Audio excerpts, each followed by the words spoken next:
다 함께 묵도하심으로 5월 10일 월요일 새벽 기도를 하나님께 드리시겠습니다.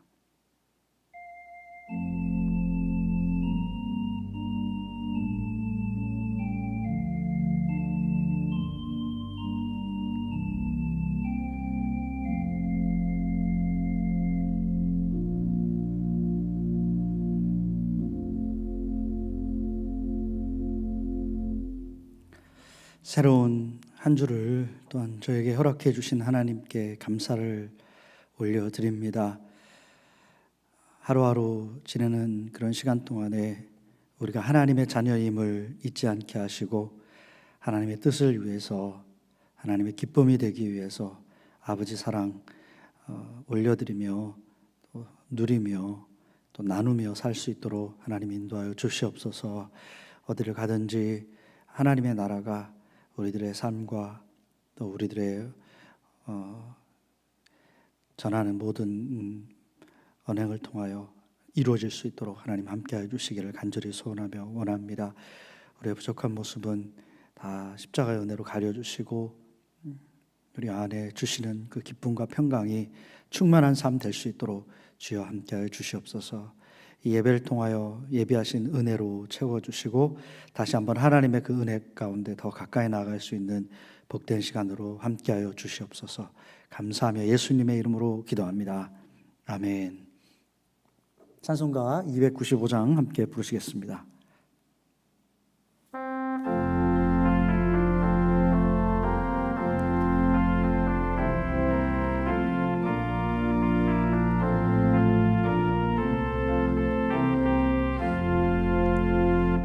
큰 죄에 빠진 나를 주 예수 건지사 그 넓은 품에 다시 품으시는 애는 저 바다보다 깊고 저 하늘보다 높다.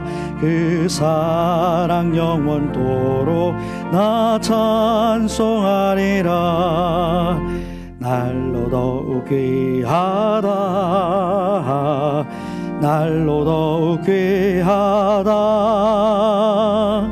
한이 없이 넓은 우리 주의 사랑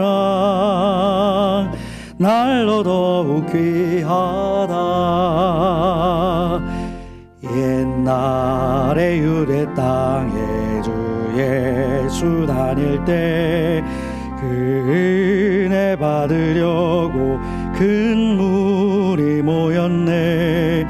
눈먼 자 병든 자를 다 고쳐주셨으니 나 같은 죄인까지 그 은혜 받도다. 날로 더욱 귀하다, 날로 더욱 귀하다. 한이 없이 넓은 우리 주의 사랑 날로 더욱 귀하다. 주 크신 사랑으로 만 백성 위하여 그 십자가의 고난 다 받으셨으니 속죄 받은 성도 큰 소리 함께 높여 온 천지 울리도록 주 찬송하리라. 날로 더욱 귀하다, 날로 더욱 귀하다. 넓은 우리 주의 사랑 날로 더욱 귀하다.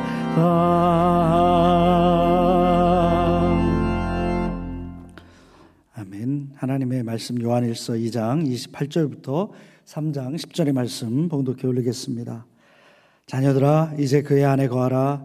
이는 주께서 나타나신 바 되면 그가 강림하실 때에 우리로 담대함을 얻어 그 앞에서 부끄럽지 않게 하려 함이라. 너희가 그가 의로우신 줄을 알면 의를 행하는 자마다 그에게서 난 줄을 알리라.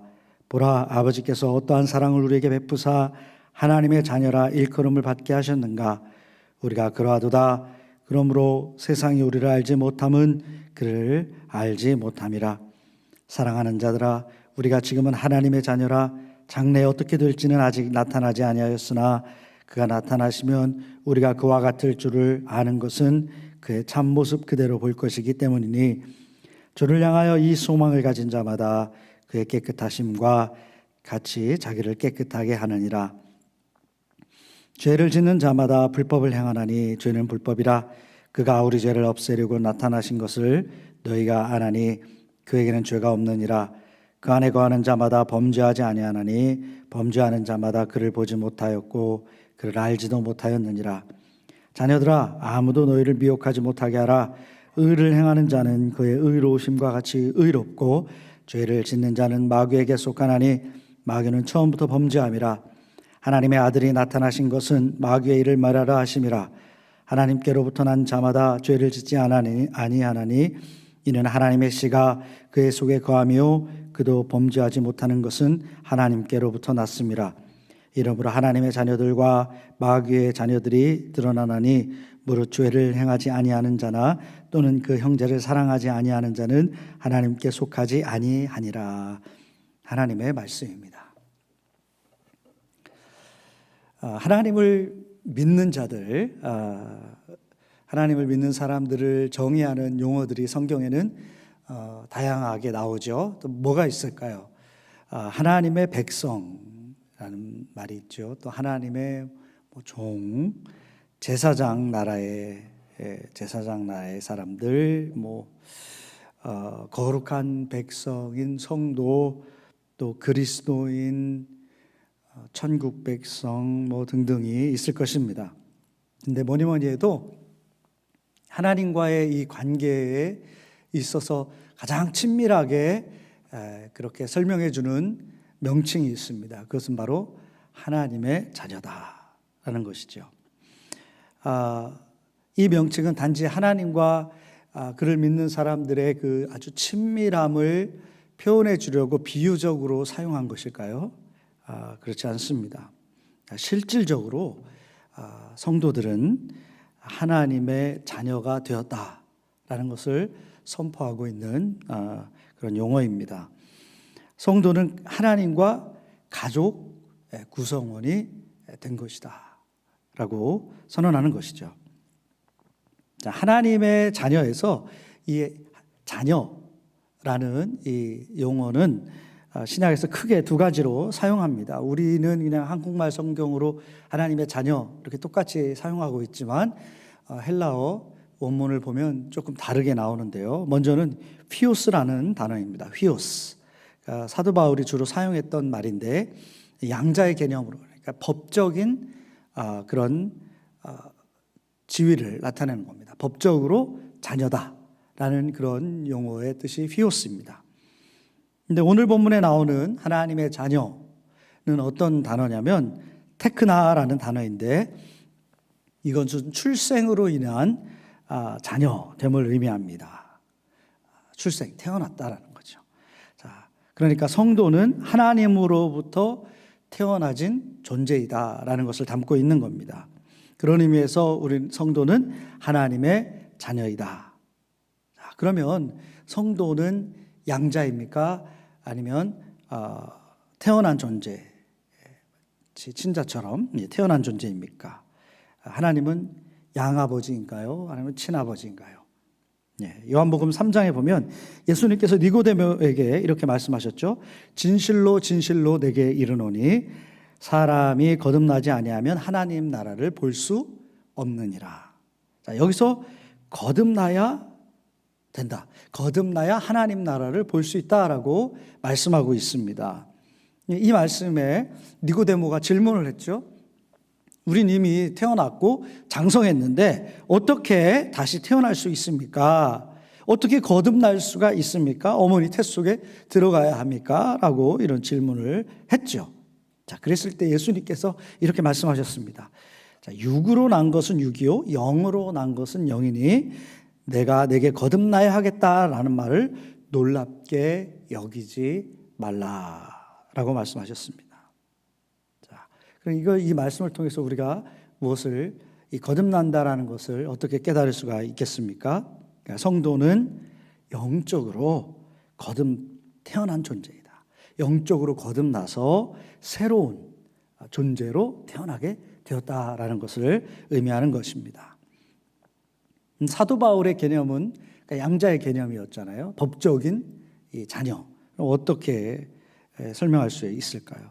갈라디아서 3장에서 사도 바울은 이렇게 말합니다. 너희가 다 믿음으로 말미암아 그리스도 예수 안에서 하나님의 아들이 되었으니.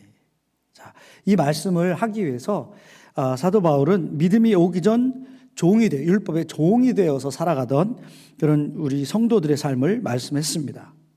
그러니까 사도 바울은 믿음이 오기 전과 후의 변화에 집중한 거죠.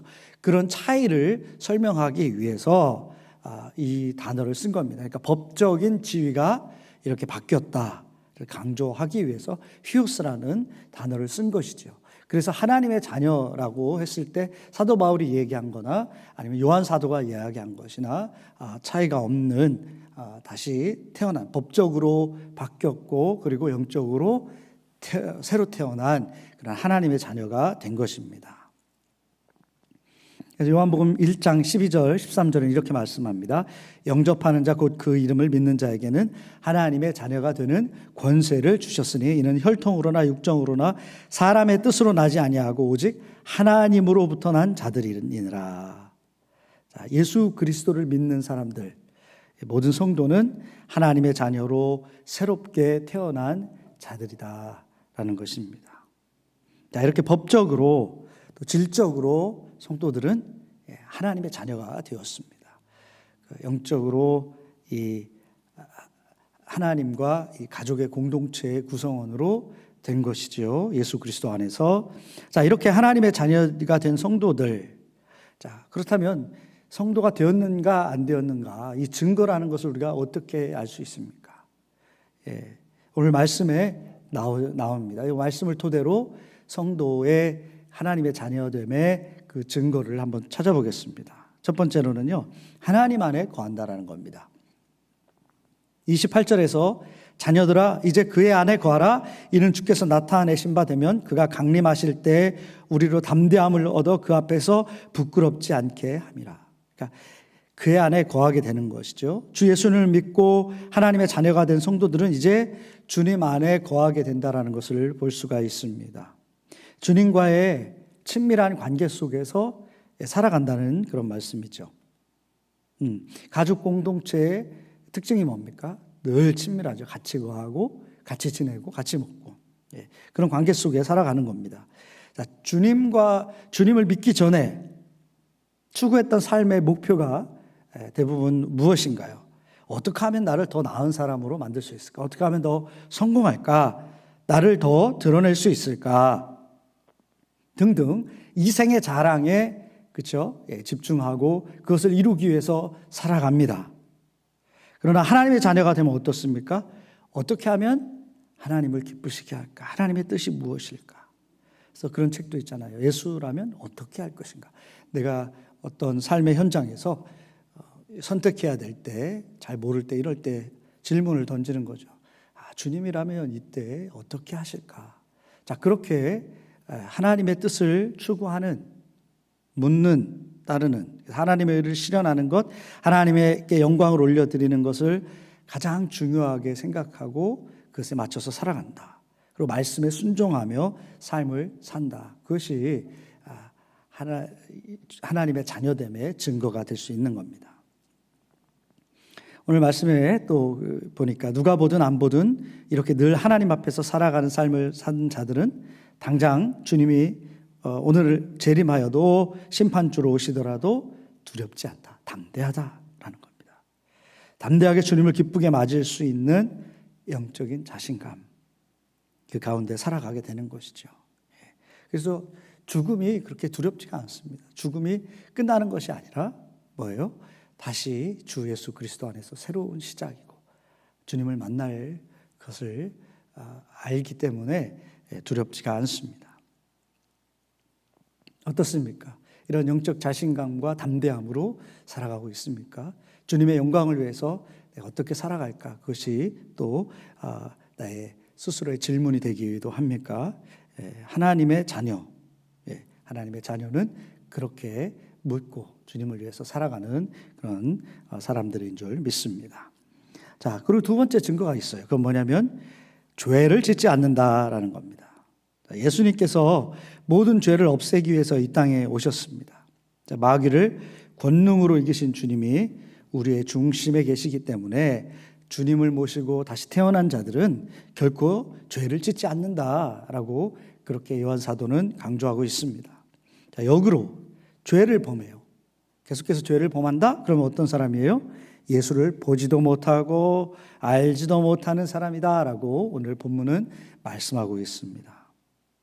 자, 그런데 요한일서 서두에 1장에 보면 다른 차원의 말씀을 했었어요. 읽으신 분들은 아시겠지만 8절에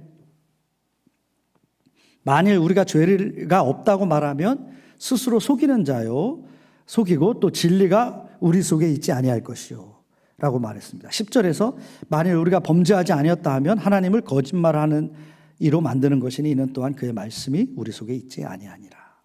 그러니까 서두의 말씀에서, 그러니까 요한 1서 앞에서는 우리가 모두 죄인이다, 범죄하지 아니하는 사람은 없다라고 그렇게 선언했습니다. 그런데 오늘 본문은 하나님의 자녀는 죄를 짓지 않는다라고 말씀하면서 마치 서로 모순된 것을 말하는 것처럼 보입니다.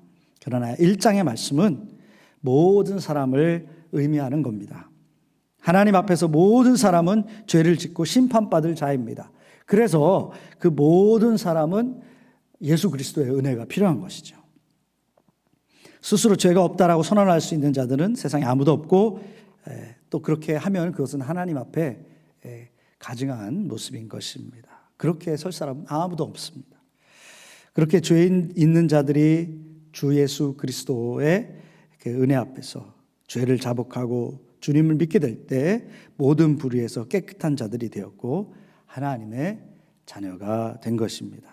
자, 그로 인해서 더 이상 죄를 습관적으로 그렇게 짓는 삶을 살지 않는다. 하나님의 자녀는 그때 모습이 이제 없는 것이죠. 이제는 하나님께서 함께 하시니까, 우리 예수 그리스도의 영이 우리와 함께하고 우리 안에 내주하고 계시니까 더 이상 그렇게 반복적으로 계속적으로 옛날 그 모습 그대로 죄를 지면서 살아가는 삶을 살지 않는다, 또 살지 못한다라는 것을 알려주고 있는 것입니다.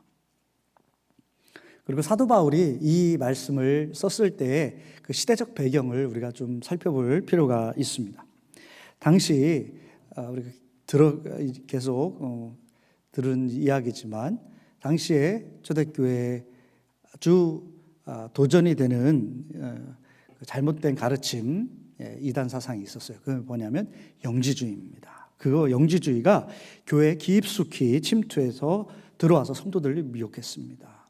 이 영지주의가 그 로마의 그리스 철학의 그 영향을 받아서 이원론적인 사고로 모든 것들을 해석하는 그런 겁니다. 그래서 영지주의는 육은 악하고 영이 선하다, 영만이 선하다. 그래서 우리 육신을 대하는 것에 대해서 아주 극단적으로 그런 모습들이 영지주의 안에 나타났습니다. 뭐냐면 육은 무익하고 악하기 때문에 철저히 배격해야 된다. 자, 금욕주의로 빠지는 경우죠.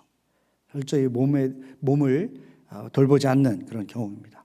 또 다른 극단은 육은 무익하고 아무것도 아니니 아무렇게나 사용해도 된다. 자, 그로 인해서 이런 생각을 가지면 어떻게 살겠어요? 윤리와 도덕적인 방종이 막 일어나고 있는 것입니다. 자, 육신은 아무렇지도 않게 사용하면서 영적인 지식 이렇게 해석할 수 있겠죠.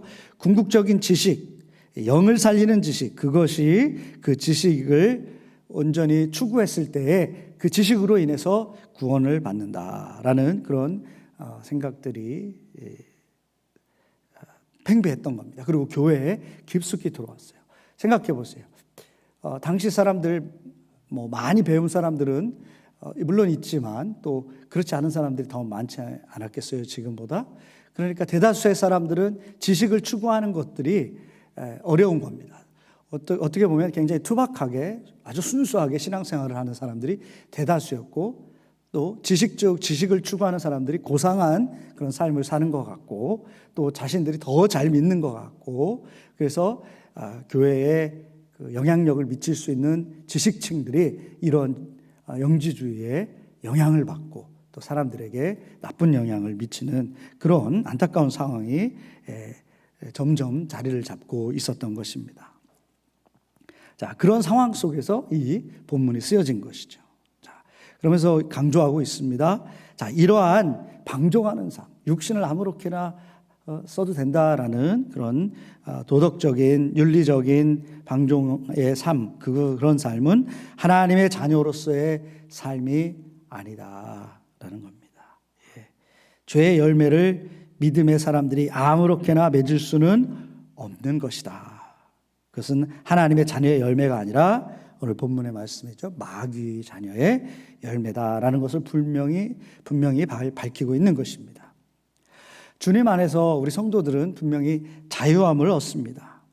자, 이 자유는 모든 죄를 그냥 해도 되는 그런 면죄부를 받은 것 같은 그런 자유가 아니라 죄의 지배를 받지 않고 하나님의 뜻을 온전히 추구하는 참 영적인 자유를 누리게 되는 것입니다. 전에는 죄가 극복하기 힘든 것이었다면 참 믿음 안에 있을 때는 그것이 더 이상 나에게 그런 유혹이나 또 내가 추구하는 그런 열망이 되지 못하는 것이죠. 무관심하게 되고 오히려 주님을 추구하는 것이 더 기쁨이 되는 그런 삶을 살게 되는 겁니다. 그것이 주님 안에서 누리는 참 자유이죠. 하나님의 자녀는 죄를 떠나서 하나님의 뜻을 행하는 자들이다라는 것을 우리는 꼭 기억해야 합니다. 또 끝으로 어떤 열매가 있느냐, 어떤 증거가 있느냐, 바로 형제를 사랑하는 것입니다. 형제를 사랑하는 것.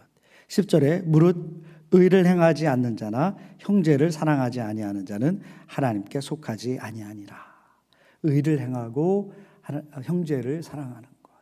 십자가에서 보여주신 예수님의 그런 은혜의 모습이죠. 죄라는 것을 해결하기 위해서 하나님의 의 앞에 서서 십자가를 지셨고, 또 온 인류의 죄를 대신 감당하기 위한 사랑의 그런 형벌로 십자가를 지신 주님이 바로 우리 예수님이십니다. 그리고 가족 공동체는 어때요? 어떤 일이나 목적이나 뭐 수단이나 이런 이해관계에 따라서 구성된 게 아니잖아요. 가족 공동체는 무조건적인 사랑으로 이루어진 공동체입니다. 세상에서는 뭐 마음에 안 들고 일도 잘 못하고 그런 사람들을 국률이 여기지 않고 바로 내보내죠. 그렇죠? 그러나 가족은 어떻습니까? 아무리 잘못하고 속을 썩여도 가족은 그들을 끝까지 사랑하고 지켜내려고 부진애를 씁니다. 바로 그게 가족이죠. 하나님 그리고 그의 자녀인 성도는 바로 이러한 사랑의 관계 속에서 하나 되는 공동체인 것입니다. 자녀가 아버지를 사랑한다, 아버지 하나님을 사랑한다, 그러면 어떻게 그 사랑이 표현되어집니까? 하나님의 뜻인 의를 행하게 되고 이웃을 사랑하는 것으로 나타나게 된다는 것입니다. 그래서 율법은 내 마음을 다하여 하나님을 사랑하고 내 이웃을 내 몸과 같이 사랑하라 라고 결론을 낼 수가 있는 것입니다. 여러분, 십자가의 사랑 안에서 용서 못할 사람, 또 사랑하지 못할 사람이 없습니다. 여전히 내 마음에 누군가를 끊임없이 미워하고 사랑하지 못한다면 우리는 여전히 십자가에서 예수님과 함께 죽지 못한 자로 남아있는 것임을 기억하길 바랍니다. 십자가에서 죽고 믿음으로 다시 태어난 그런 거듭난 존재가 우리 성도이다라는 것을 우리는 기억하고 바로 이러한 모습으로 서기를 원합니다. 거듭난 사람으로서 옛일, 옛 감정, 옛사람을 십자가에 못 박고 주님의 자녀로 새롭게 시작하는, 영으로 새로워지는, 그래서 용서와 사랑이 우리의 삶 속에서 흘러 넘치는 그런 삶을 사시기를 간절히 원합니다. 특별히 오늘 우리 삶 가운데 또 한 주간의 삶 가운데 그렇게 하나님의 사랑과 용서가 여러분들 삶 속에서 충만히 전달되어지는 그런 삶이 되기를 우리 주 예수 그리스도의 이름으로 간절히 축원합니다. 우리 함께 말씀을 기억하면서 묵상의 시간을 갖겠습니다.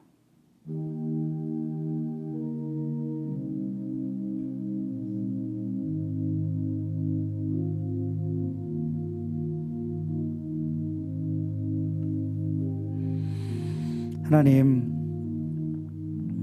전에는 하나님 안에 거하는 것, 주 예수 그리스도의 사랑 안에 그 은혜 안에 머물러 주님과 동행하는 것, 그것이 기쁨이고 충만한 은혜인지 모르며 살았을 때가 있었습니다.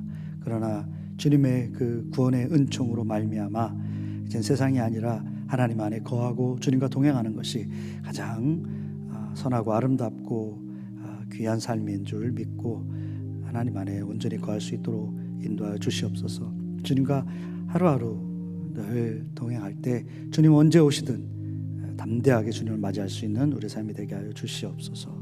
주님, 여전히 세상은 죄를 지라고 유혹하고 또 많은 시험거리가 있습니다. 그러나 우리는 구원받은 자여 하나님의 자녀로서 죄를 멀리하게 하시고 하나님의 자녀로서의 삶의 열매를 맺으며 살 수 있도록 주여 함께하여 주시옵소서.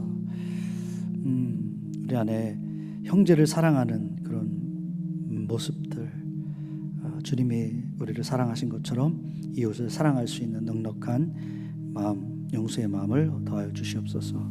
이제는 우리 주 예수 그리스도의 은혜와 하늘아버지의 놀라우신 사랑과 성령의 감화 감동 역사 충만하심이 오늘도 하나님의 자녀로서 거룩하게 살기로 결단하고 나아가는 우리 성도님들 머리 위에 이제부터 영원토록 함께하여 주시기를 간절히 축원하옵나이다. 아멘.